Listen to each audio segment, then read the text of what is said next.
hello, I'm Marianne Hobbs.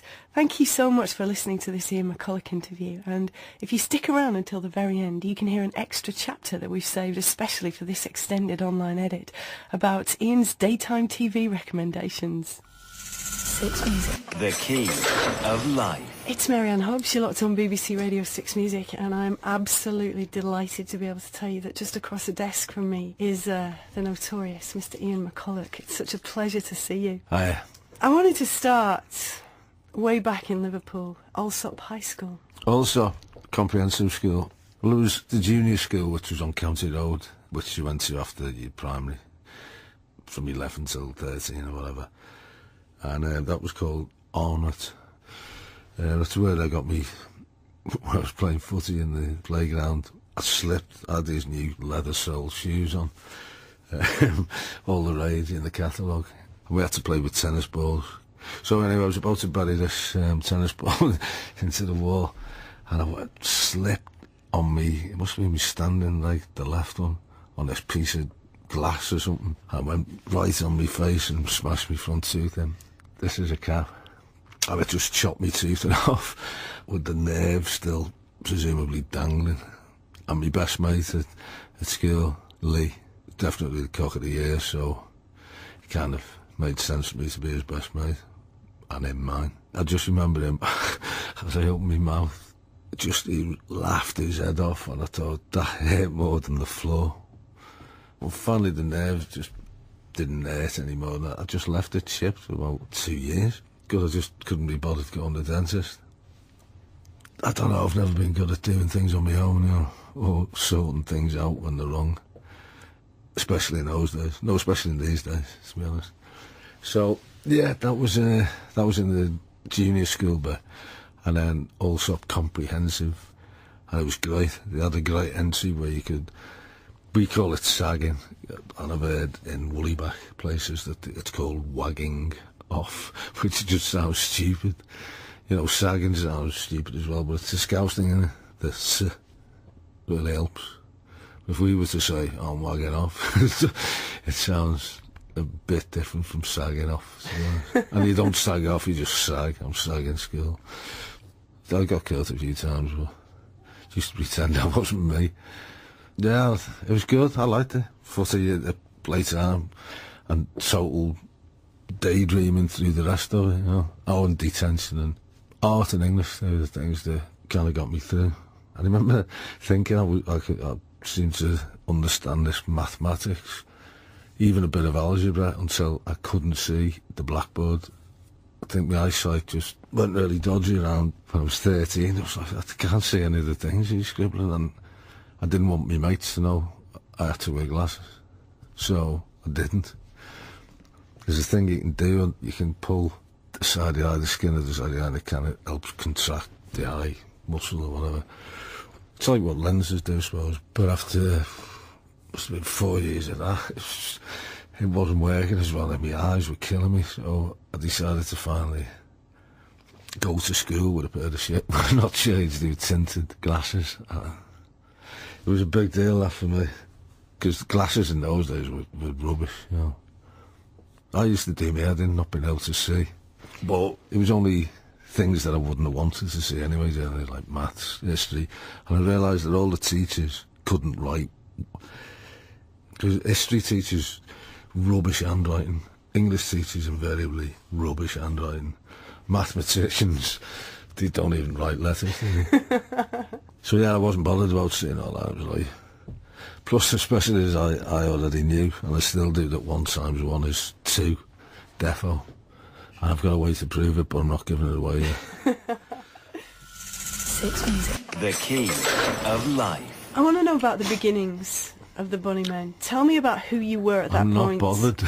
And what it was you wanted to achieve. I'm writing this book. It's ongoing for years, and in this book I say, for anyone there hoping that I'm going to tell you things about the Bunnymen, for one thing, I can't remember most of it, and the other thing is, you should have been there, or I don't want to tell you that. I don't want to let you. I'm actually writing a book which is I don't want people to read unless they've never heard of me.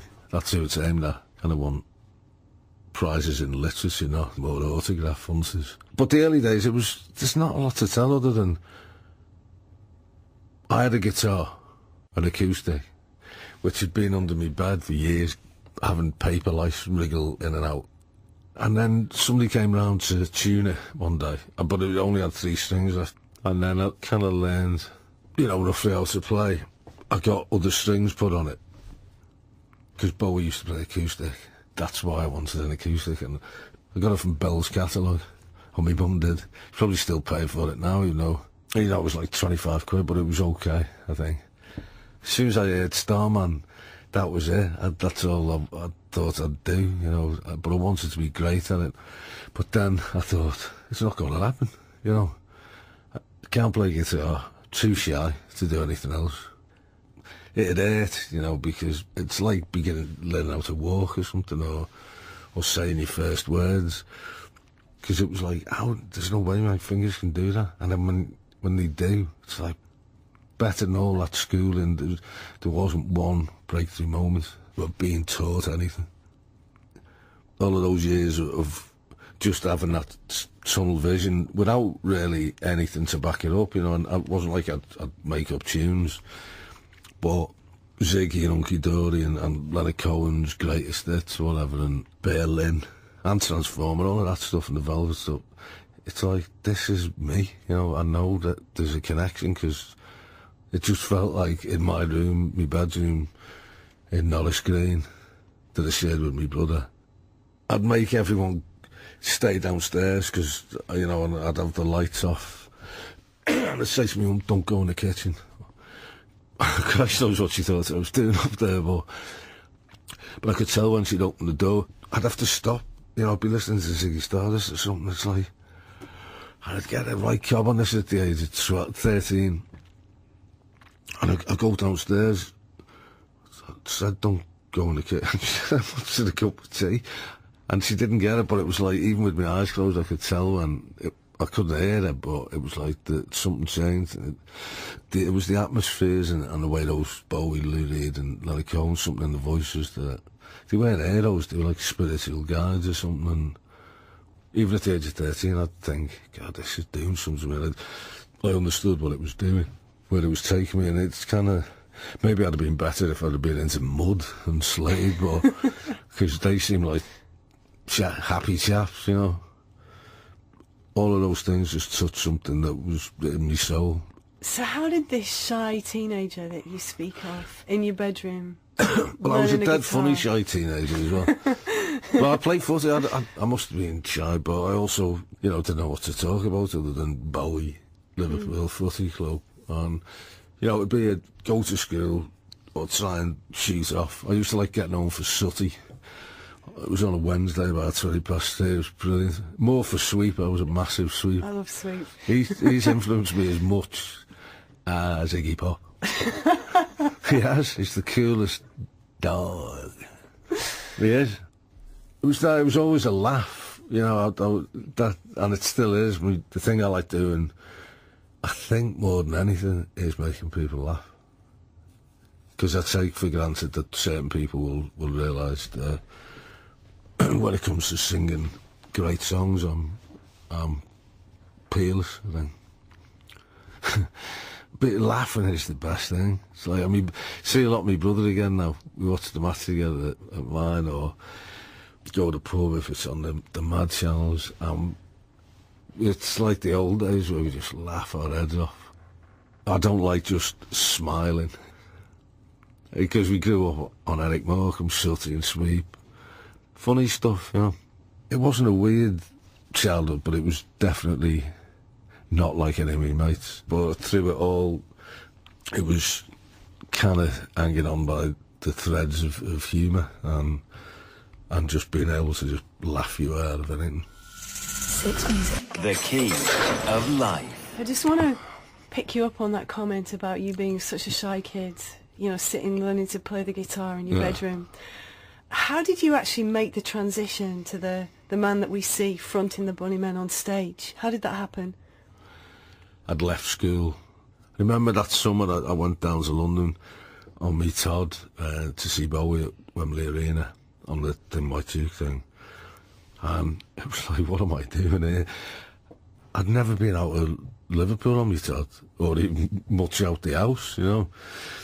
Totally out of my depth. And I made my way to Wembley. I think I walked there from Victoria State. I thought, because I wasn't going to get on a bus in case it went somewhere wrong, so I just kept kind of heading towards Wembley. It was boiling. Got to Wembley Arena. It was about 10 in the morning, and I was going on the Monday show, and then it was my birthday on the 5th, so it was 3rd and the 5th. He did 5 shows, I think.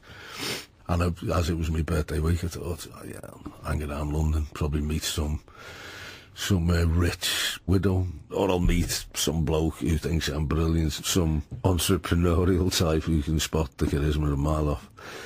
If I just sit outside Wembley Arena, said to my dad the night before, he said, yeah, here's some money, you know, show yourself out. And it was 20 quid for 3 days in London, which even then, even in 1850 wouldn't last you till the Saturday Wednesday. I said, sure, I can get hotels with this. And he said, yeah, not a problem. I managed to find bed and breakfast, which I've seen the beds. I certainly won't be eating the breakfast if that's the best thing to do. And it was, so I went over there, I had this little case with no lock on, just a dog lead. I only had something like a pair of socks in there, some undies or something. And I knocked on the door, and they were all like ex-jockeys or something, all with matted everything, you know, matted kecks, matted earwax. It was £1.50 for the night, so I was laughing. I'd have, after popcorn and the odd can of lager, I'd probably have 15 quid left. I don't know if they had keys. He said, your room's down there. And I walked in and noticed there was another bed with belongings kind of there, and it was a fella. And I thought, I'm getting out of here. This is, even though I'm knackered. Left the case then, went over to sit in the scorching heat. Yeah, the sunshine by the time the gig came, because it was the hottest day of the southern year of my life. And all through the gig I was thinking, and I thought, nah, even if there's other fella in the same room's all right. I'm not, you know. The show was fantastic. It was probably the best time, my favourite time I saw them, because I loved that In My Youth thing. And I suppose the whole thing of the trip and thinking, God, just being worried from the second I left the house to when I got back home. So I thought, I'm going to go and get my case, and then I'm just going to try and get to that coach station and stay there all night and try and blag getting on the next coach in the morning. It's obviously closed, you know, and I thought, I know what I'm going to do.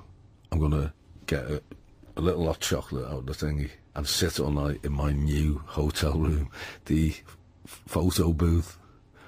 And I sat in there, pulled the curtain. You know, the morning came very quickly because it was May. And then I got on the next coach, and it was like, Jesus Christ, never again. But it was is it rites of passage, or, yeah, that was one of mine. Don't know how I did it. I should have been one of them kids that just end up in a dungeon somewhere, you know, being someone's butler. For me, I suppose that was important, because I had to go, because it was Bowie, and I'd been better going with a pole and a spot of Yankee on the end of it, you know, with a sandwich in it. I was a young 16, I think. Six Music. The Key of Life. The book's hilarious, but deep as well, and then very moving. But tell me about the book. When did you decide to write this? Somebody asked me. People had suggested it for years, and I remember going into Penguin saying to the fella, and he was well up for it, because he'd say, you know, we're really excited about the book. And I said, well, it's not going to be about the band or any of that. It'll be whatever I sort of want it to be about. He suggested I just write 20 pages of whatever. So I did, but I wrote in large letters, which I think's a great thing to do, you know, if you're running out of ideas and you're trying to write a book, just bigger letters. All the comments were like, this is obviously, you know, fantastic and stuff, and different to what they all expected. Because it is, when I've read it back, it's like some of it's so cryptic that I can't remember what the clue is, you know. Definitely, like, I've never read anyone write like it. it was maybe more natural and easy to write like that than even songs, you know. So loads of tangents going off the way I think, and it's handwritten and scribbled down stuff, because that's when you lose less thought. Because I like writing, and you know, I can see it, I put my head straight, very close to the page. It just feels like it's about something, and plus it makes me laugh writing it. It's like some of it's just so funny. I even have drawn a doodle of Nookie the bear. It's a pen drawing, but it's a spitting image of him. I like doing that, and I keep saying, if you are reading this thinking, you know, if you're one of them people who thinks that you can come up to me after reading it saying that you feel like you know me better now and my family, I don't want them to know what that house that we grew up in. I don't want them in there, you know. They're not invited, but it's kind of what I'm writing about, so they can come around for a cup of tea kind of thing, one by one, but I don't want them thinking that they live there. That's what puts me off reading novels, because it's like, I don't want to know about all that. I don't want to know for 2 pages how this fella smoked a ciggy, you know. How long was the ciggy? The instrument is gift for writing words, or the pen, you know. I like a nice flowing pen. In fact, I've run out of ink. I do crosswords. I've got Liverpool Echoes, Daily Mails and Expresses, because they do the nonogram thing, which I like. But on my table in the house, a mound that big, so easily 200 newspapers there. And then once you get to a certain thing, it's easier to just throw another paper on top and see if it slides off or stays there than throw them in a bin. Six Music. The key of life. I thought this was an half-hour job. How long have you been here? No, we've been ages. Let me do a couple of others. Miles better than Black Francis, isn't it? Are you ready to talk? And Billy Bragg. Yeah, and Billy Bragg, and Tony Moore, and Nick Cave, and everyone. Defo. Are you ready for me to play this little clip? Because I think there's something about this clip that I think atomises so beautifully for me everything that you stand for. I like it when people don't pander to audiences and don't use all the obvious gestures that are crowd-pleasing things, you know. And, you know, things like saying you've been a great audience and all that rubbish. I think music should be about magic and not about entertainment or, you know, satisfying someone. I sound laid back there, Tefo. Doesn't even sound like me. I was talking to you there. I was always trying to convince them I was a bit suaver than I actually am with me laconic drawl, whatever it's called. What do you want me to say about that? It's what hopefully separates me and the Bunnyman from all the... I couldn't believe it.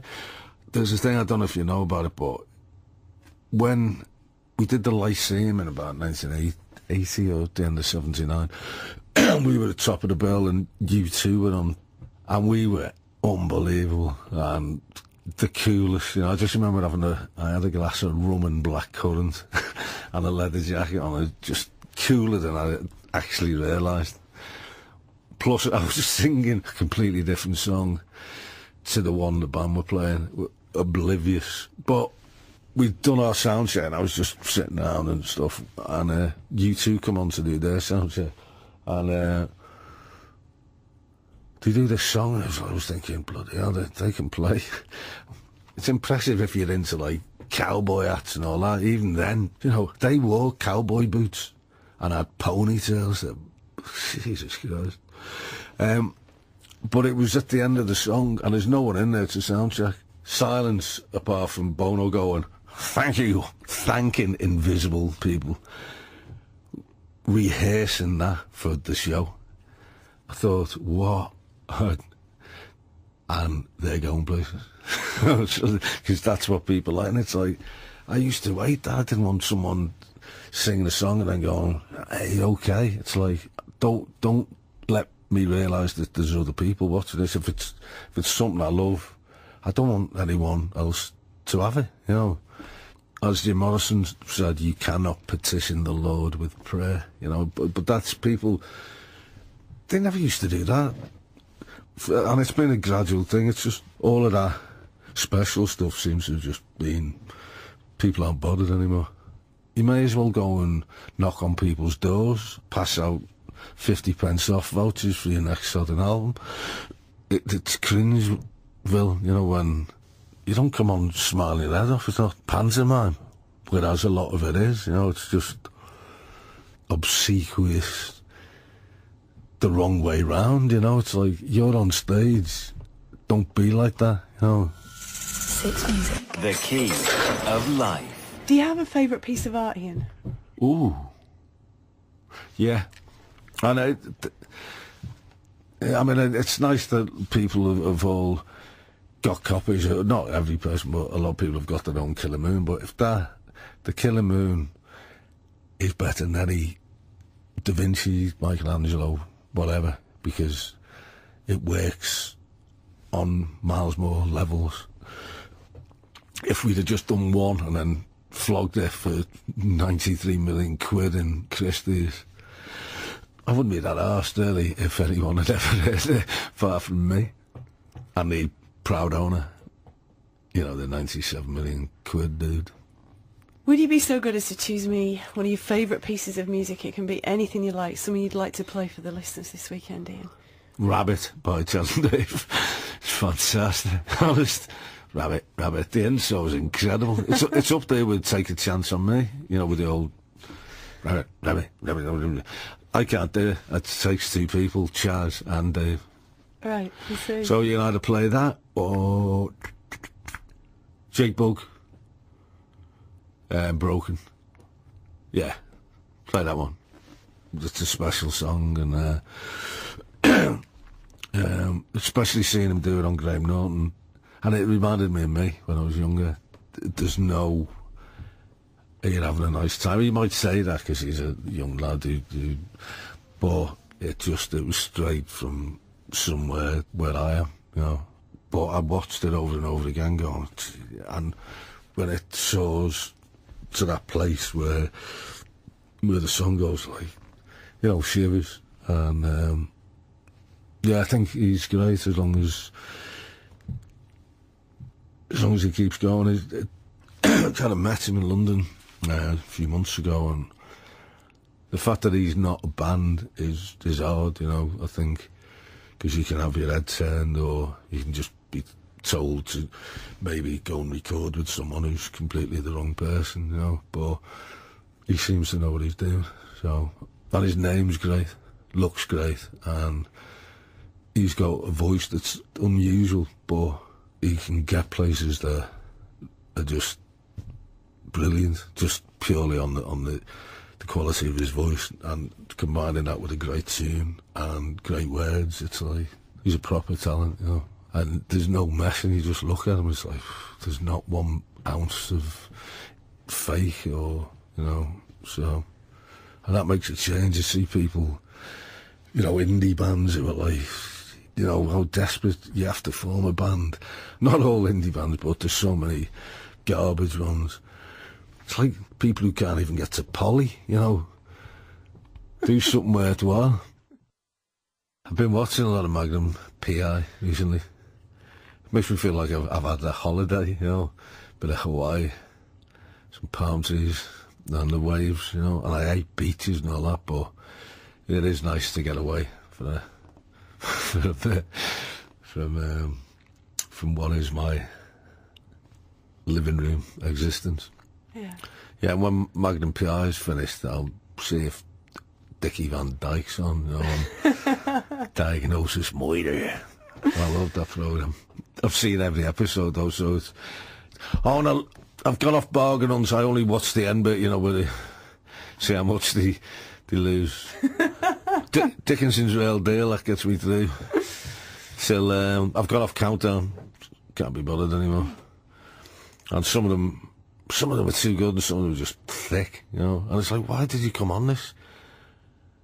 You know, and the only reason I haven't gone on this is because I can't do the maths ones. It's unbelievable. Just looking at the things, saying, hang on, there's not enough numbers, give us another 3 and make all of them 1, you know. Do they do a celebrity countdown? That would be incredible. I think they have done, but I'm not doing it. Celebrity countdown. Oh, you got to do it. I'll do the one without the maths bit. Or if I could have a partner like Stephen Hawking, he'd be good at the old maths, wouldn't he? Would you do Strictly? No chance. I don't have to prove I can groove. I didn't even know that was going to rhyme. But nah, I wouldn't be doing that or any of that.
And I didn't want my mates to know I had to wear glasses, so I didn't. There's a thing you can do, you can pull the side of the eye, the skin of the side of the eye, and it kind of helps contract the eye muscle or whatever. It's like what lenses do, I suppose. But after must have been 4 years of that, it wasn't working as well, and my eyes were killing me, so I decided to finally go to school with a pair of shit, not shades, do tinted glasses. It was a big deal, that, for me, because glasses in those days were rubbish, you know. I used to do my head in, not being able to see, but it was only things that I wouldn't have wanted to see anyway, like maths, history, and I realised that all the teachers couldn't write. Hello, I'm Marianne Hobbs. Thank you so much for listening to this Ian McCulloch interview, and if you stick around until the very end, you can hear an extra chapter that we've saved especially for this extended online edit about Ian's daytime TV recommendations. 6 Music. The key of life. It's Marianne Hobbs, you're locked on BBC Radio 6 Music, and I'm absolutely delighted to be able to tell you that just across the desk from me is the notorious Mr. Ian McCulloch. It's such a pleasure to see you. Hi. I wanted to start way back in Liverpool, Allsop High School. Also, comprehensive school. Well, it was the junior school, which was on County Road, which you went to after your primary, from 11 till 13 or whatever. And that was called Arnott. That's where they got me when I was playing footy in the playground. I slipped. I had these new leather-soled shoes on. All the rage in the catalogue. We had to play with tennis balls. So anyway, I was about to bury this tennis ball into the wall, and I slipped on me. It must have been me standing, like the left one, on this piece of glass or something. I went right on my face and smashed my front tooth in. This is a cap. And it just chopped me tooth off, with the nerve still presumably dangling. And my best mate at school, Lee, definitely the cock of the year, so it kind of made sense for me to be his best mate, and him mine. I just remember him, as I opened my mouth, he laughed his head off, and I thought that hurt more than the floor. Well, finally the nerves just didn't hurt anymore, and I just left it chipped for about 2 years, because I just couldn't be bothered going to the dentist. I don't know, I've never been good at doing things on my own, you know, or sorting things out when they're wrong. Especially in those days. No, especially in these days, to be honest. So, yeah, that was in the junior school bit. And then Allsop Comprehensive. And it was great. They had a great entry where we call it sagging. And I've heard in Woollyback places that it's called wagging off, which just sounds stupid. You know, sagging sounds stupid as well, but it's a Scouse thing, isn't it? The S really helps. If we were to say, I'm wagging off, it sounds a bit different from sagging off. And you don't sag off, you just sag. I'm sagging school. I got killed a few times, but just to pretend that wasn't me. Yeah, it was good. I liked it. Footy at playtime and total daydreaming through the rest of it, you know. Oh, and detention and art and English, they were the things that kind of got me through. I remember thinking I seemed to understand this mathematics, even a bit of algebra, until I couldn't see the blackboard. I think my eyesight just went really dodgy around when I was 13. I was like, I can't see any of the things he's